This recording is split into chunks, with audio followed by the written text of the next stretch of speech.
Hey, Greg here, founder of www.wrestling-divas.webs.com, your source for highlighting the most beautiful and deadly entertainers in professional wrestling.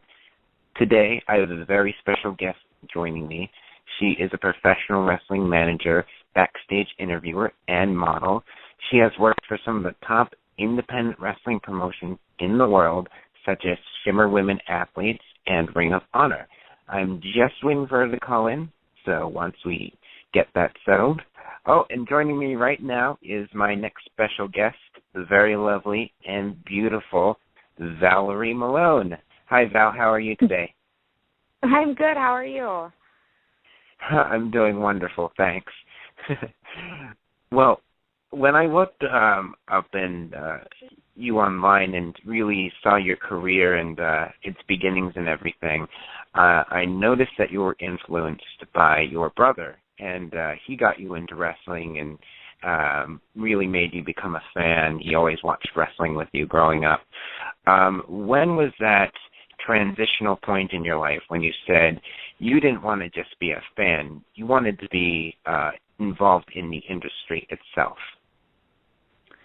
Well, I think, there's between me and my brother, we have 4 years between our age difference. And naturally, when I came along, he was already a huge wrestling fan, watching it religiously. So, of course, it was always out of my house. I had no choice, pretty much, but to like wrestling and do everything along with him. So when he started training, he started training when he was 16-ish. So I was about 14. I really didn't know that independent wrestling existed. I thought that it was WWF and WCW, ECW, and that's about it.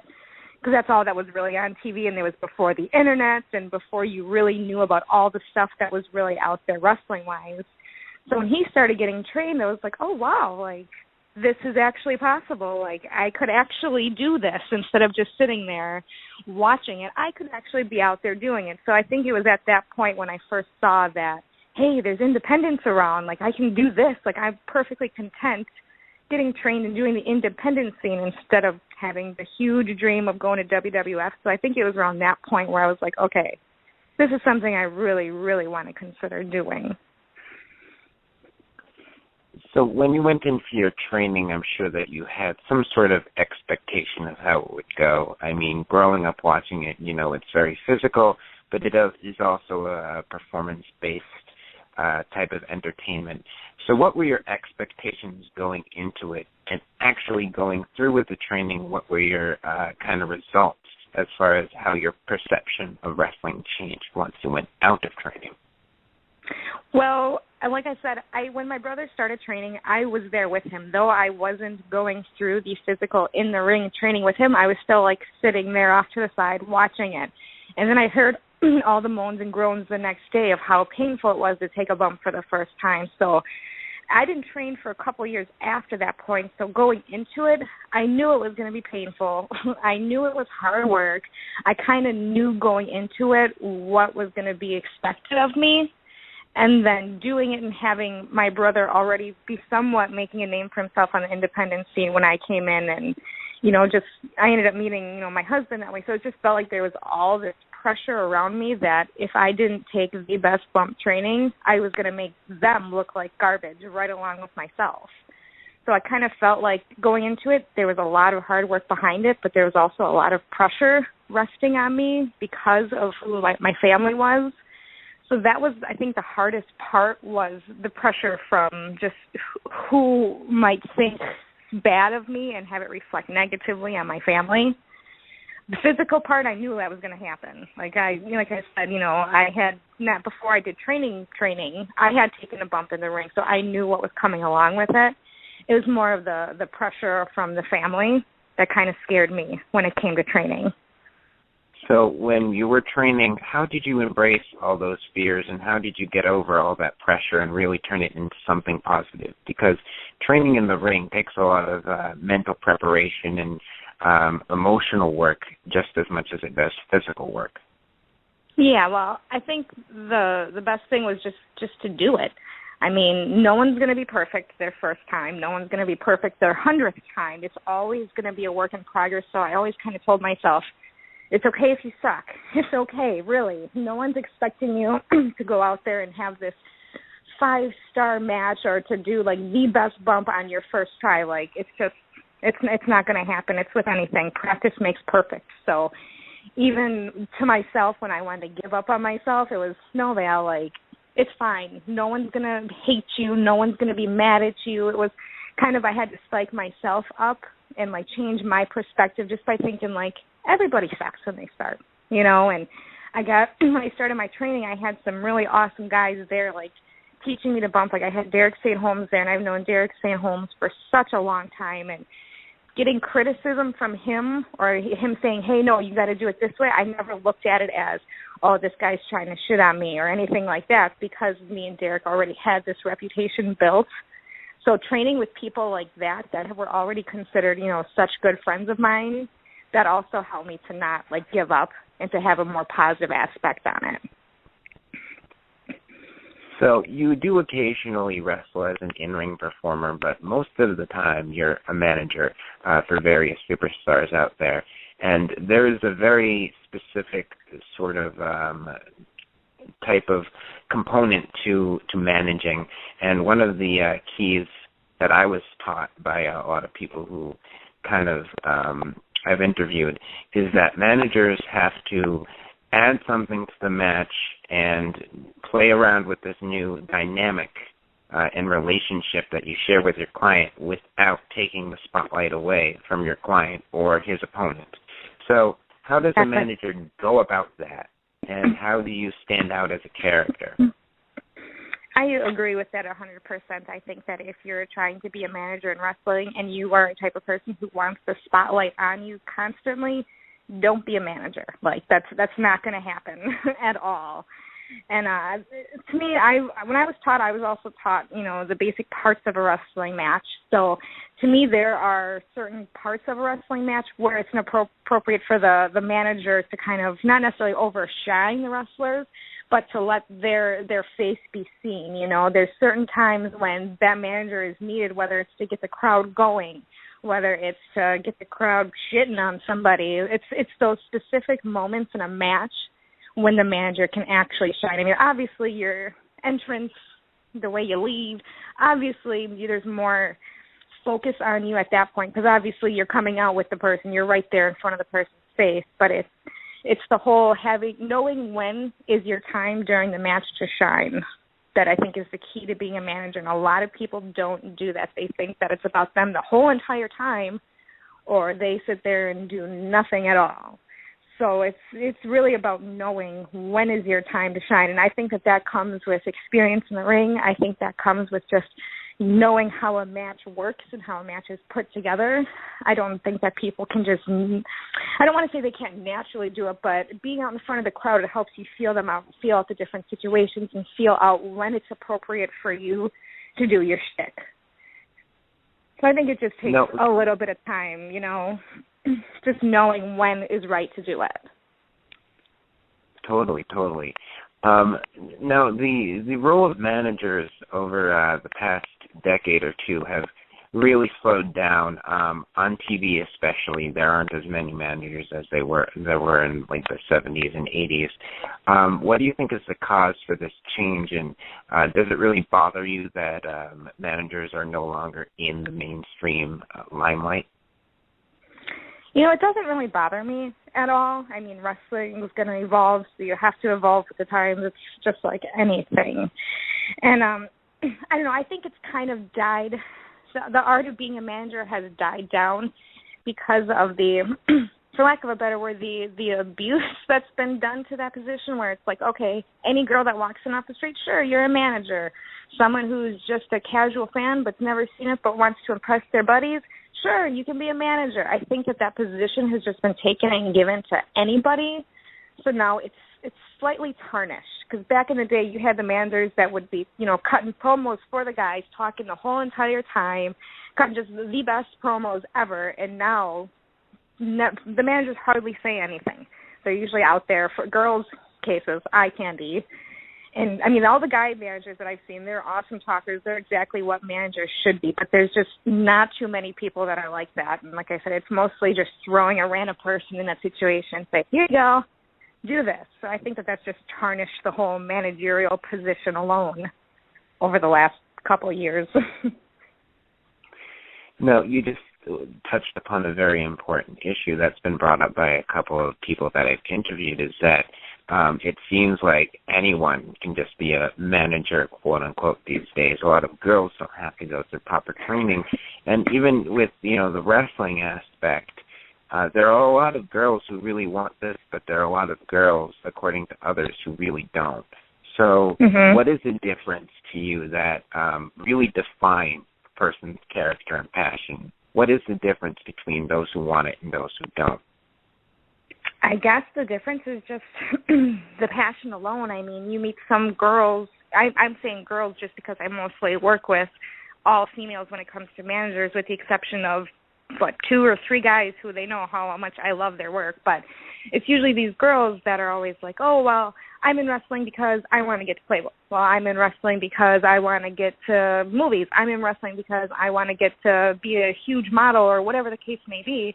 And that right there tells me, okay, your head isn't where it should be to be in wrestling, to me. I mean, not that you shouldn't be in it, but if your head isn't in it, and if your goal isn't maybe something wrestling-wise, and you're looking at this as just a stepping stone, there's so many other people out there that would love to be in our position where we get to fulfill this dream. So for other people to come in and just look at it like, oh, I'm just doing this to get some exposure, so hopefully I can get to wherever, it's like, okay, come on, dude, like, you got to at least put your heart into it. And it seems like with those people, they just don't. They do what they think they should be doing, when in hindsight, they should really be doing, you know what I mean, more respectful things, or listening more, or something like that, instead of just yes, yes, yes, and agreeing. They don't prove it. It's all talk. It's more like, okay, you're not into it physically. You don't want to do these things. We can tell in your face. So I think when a person has that kind of, not drive, but lack thereof, it's really, really apparent within the first couple times you meet them.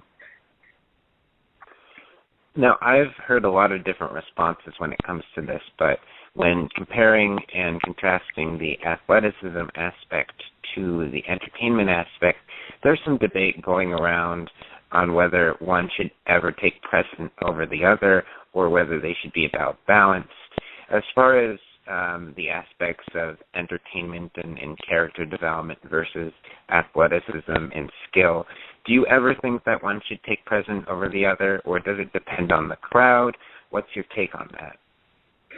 Honestly, I think that there should be a balance between the two, because you need both of them to be somewhat successful in wrestling, or even just to have a wrestling match. You need to have that entertainment aspect, that showmanship, to be able to think and be like, okay, what can I do that'll really entertain these people, or what can I do that'll just maybe stand out, or whatever the case may be. You obviously want to put on a show for the people, because that's what we're there for. We're there to do a wrestling show and put on a match. But then you also have to have that athleticism, because you're not going to be able to go out there and do all these cool things that you're planning in your head if you don't have some sort of athleticism. You can't plan on going and wrestling a 60-minute match when you can't even run 5 minutes on a treadmill. So I think that it's an equal balance of the two. And maybe, pending match situation, maybe the entertainment portion may need to come over the athletic portion, pending on, like, my matches pretty much, because I'm not the most athletic person, and I don't bill myself as a wrestler, so my athleticism is pushed down a little bit, but then, of course, my bitchiness and all that other stuff is heightened up. So I think it really depends, but for the most part, I think guys who are good workers should have somewhat of an equal balance.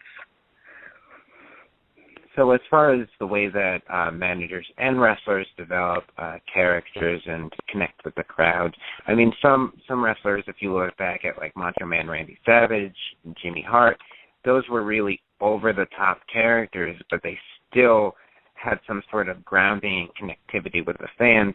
And there have been some characters out there who have just been really over the top and not connecting with fans at all, and seen as corny and campy.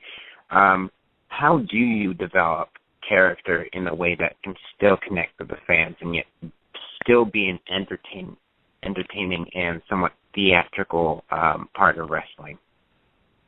You know, I think that being able to do that is another one of those things where it takes time and it takes experience and it takes patience and understanding that you're not going to be the best, knowing that every match that you have, that there's something that you're going to need to work on.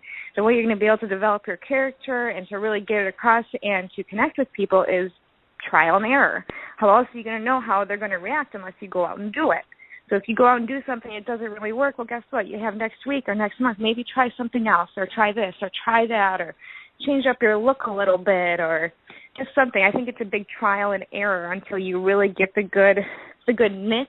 I mean, some guys can go out there and be extremely flamboyant and have this awesome character and they can win the people over in a match, and that's awesome, but it's not the most realistic thing. So to me, and from what I've experienced watching my husband's character evolve, it just seems like it's a big trial and error. What works, what doesn't, learning from your mistakes, and then realizing what works and what doesn't in order to connect with the fans. Because you can't just go out there and it's anybody. You can't go out there and blindly think, okay, I'm going to win these people over with this or this or this. It's really a trial and error. Let's see how this crowd is. Let's see what these people respond to that.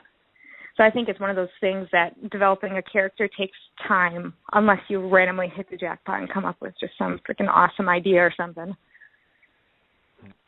Now, it's easy to go into the mistakes that you've made in wrestling and the times that you've screwed up or not taken advantage of opportunities, because in wrestling, you know, there's no guarantees. Things turn on a dime, and this isn't an industry where, you know, you're ever promised anything.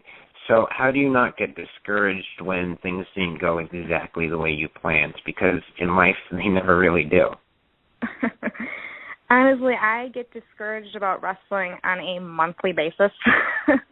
And you kind of can't help but get discouraged when you love something so much, when you feel like you have worked your butt off, and when you feel like you have put your all. It's human. You can't help but get discouraged or get let down or, you know, just feel bummed about yourself or wish that you would have done something differently. I think that that's going to come natural when you love something so much, because nobody's perfect. And like you said, life doesn't always just work out.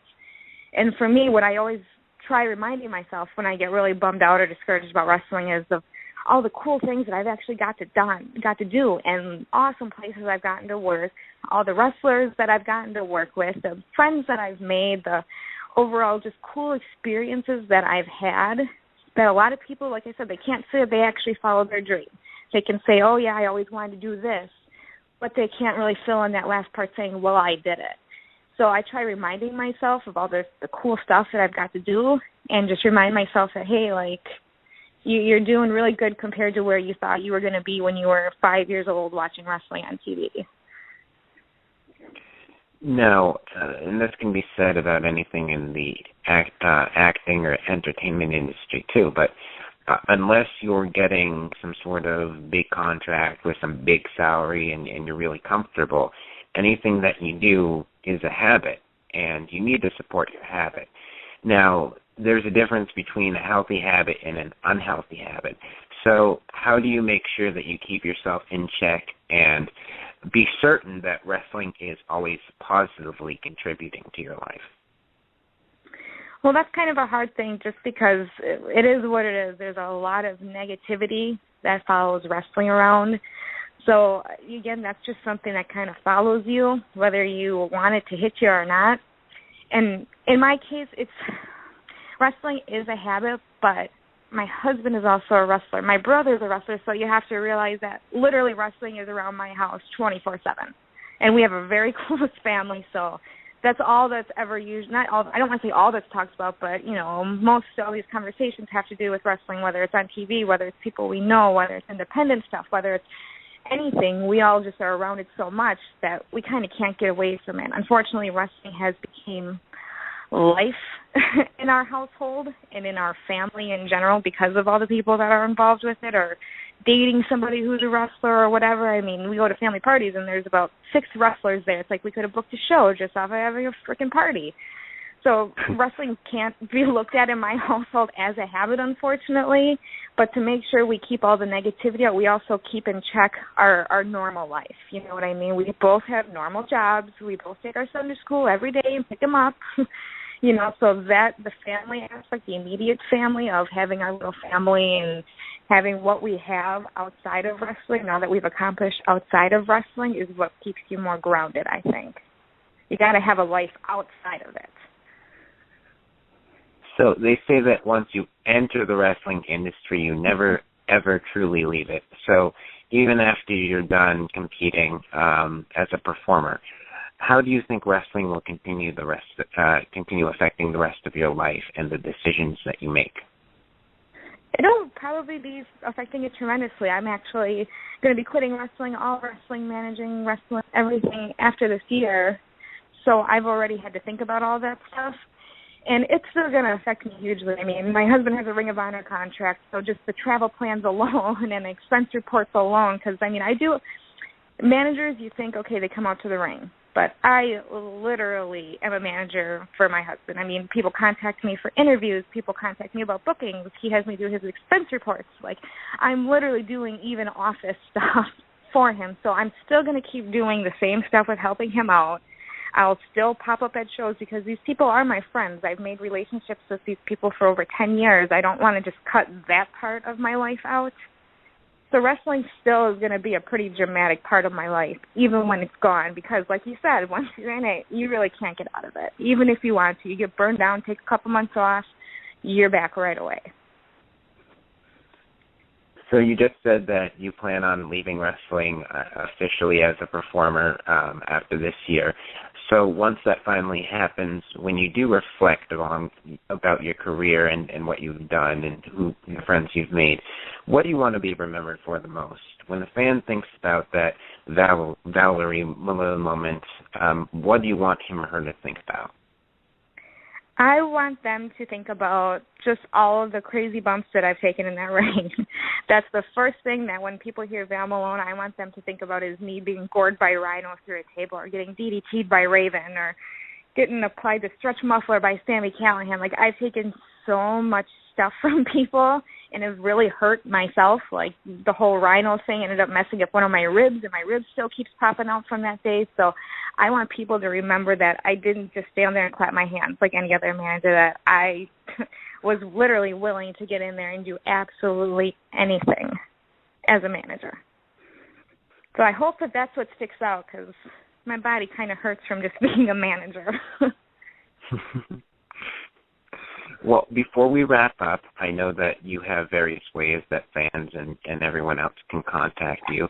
So how can they do that? I know that, even though your wrestling plans are slowing down, I'm sure you're always open to the right opportunity. So how can we contact you? Either on Facebook under Val Malone, or on Twitter, I'm on there under Valerie Malone 19. Well, thank you so much for your time, Valerie, and I wish you all the best of luck with your family and the rest of your future endeavors. And I've actually been a fan of your work for a couple of years now, so I really have to salute you and thank you for everything that you've done, because it's not easy to take all those bumps. I don't need to take a gore from Rhino through a table to know that that's difficult. So thank you so much for your time, and I wish you all the best of luck in the future. Thank you so much. Thanks to everyone else for tuning in. Be sure to check out www.wrestling-divas.webs.com for more exclusive content. And be sure to check out Wrestling Divas on Twitter with the Z at the end for all the latest updates.